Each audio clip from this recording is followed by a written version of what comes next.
फगुनी बेअरिया उड़ावे अचरिया रोज तरसेला तोर हो सिंगार। भातारे आजा होलिया में सुनो ना, भातारे आजा होलिया में सुनो ना, भातारे आजा होलिया में सुनो ना, राजा जी आजा होलिया में।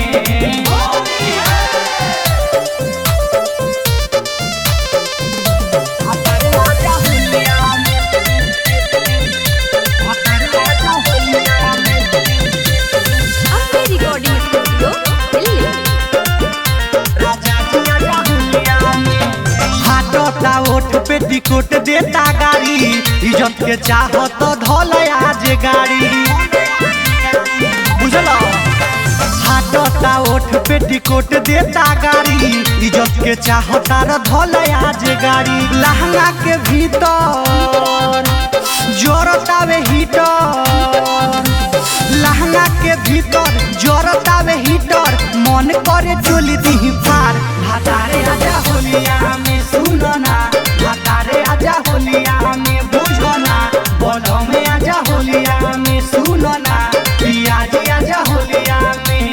भातारे आजा होलिया में, भातारे आजा होलिया में,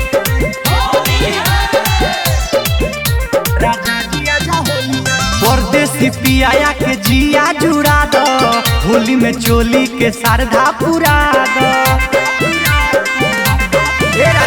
परदेसी पियाया के जिया जुड़ा दो, होली में चोली के सरधा पुरा दो। कृष्णा कोइचा के बुझो ना ऐसा, कृष्णा कोइचा के बुझो ना ऐसा, रंग दिहे उ तो पलगिनार। विकास आजा होलिया में सुनो ना, सुजीत आजा होलिया में बुझो ना, सोया जी आजा होलिया में सुनो ना, राजा जी आजा होलिया में। फगुनी बेअरिया उड़ावे अचरिया रोज तरसेला तोर हो सिंगार। भातारे आजा होलिया में सुनो ना, भातारे आजा होलिया में सुनो ना, भातारे आजा होलिया में सुनो ना, राजा जी आजा होलिया में। Ambe recording studio Delhi.